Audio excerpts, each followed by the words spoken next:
Okay, what's up everybody? I posted some pictures of this Overland Vehicle Systems awning that we put on.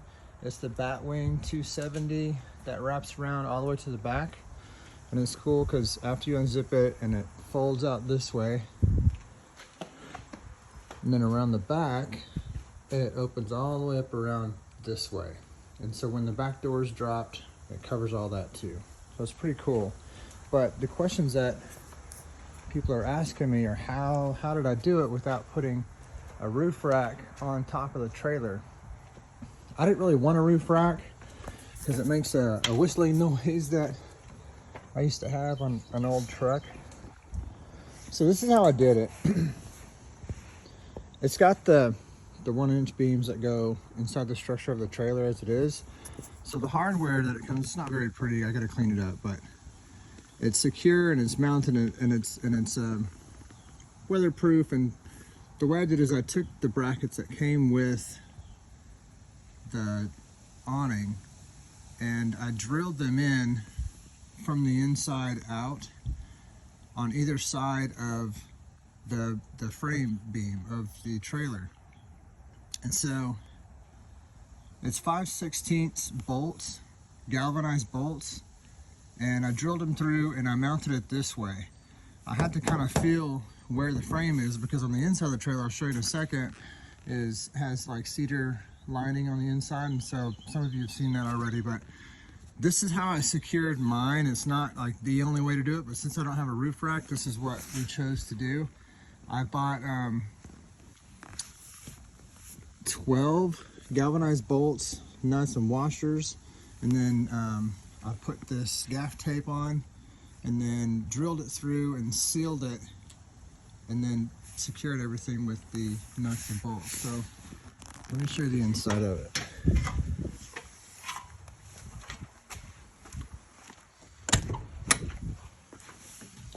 Okay, kind of dark, but so on the inside, I used the same kind of tape and sealed it before I drilled it up. And I drilled it from the inside. So you stick the bolts through, and then it is a washer and a nut that you put on from this side. And I bought a piece of aluminum bar from Home Depot. It's an 1/8 inch thick. It's about 1 inch wide, or 1.5 inches wide.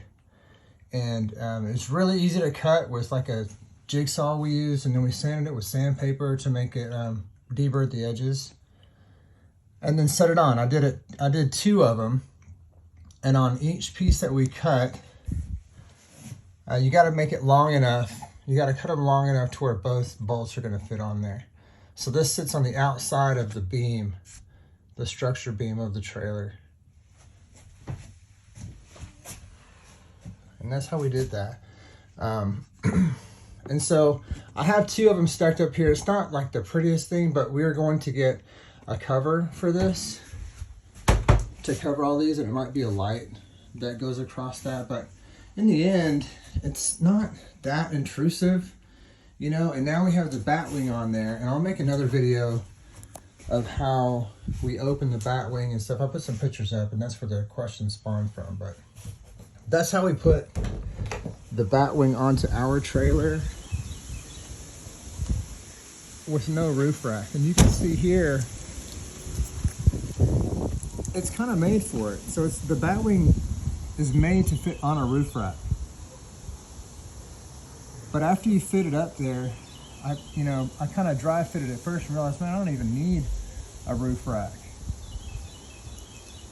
So it sits on there nice and sturdy. And I chose to put the mounting brackets facing down instead of facing up to make it flush with the top of the trailer and a little bit easier to kind of put my washer, lock washer, and nut on. So it's really easy to fit, you know, my socket wrench and everything back there, and a crescent wrench. So that's the installation that we chose to go with, the route that I did, like, 20 minutes of engineering thinking, like, how am I gonna do this and not really jack it up? But that's what we did. I don't know if it's what everybody's gonna do, but it seems to work out for us right now. We'll see after I get down the road. Hopefully it doesn't fall off and I cause a huge wreck. But yeah, I'll make another video of us opening the Batwing. So have an awesome time, man. Enjoy camping.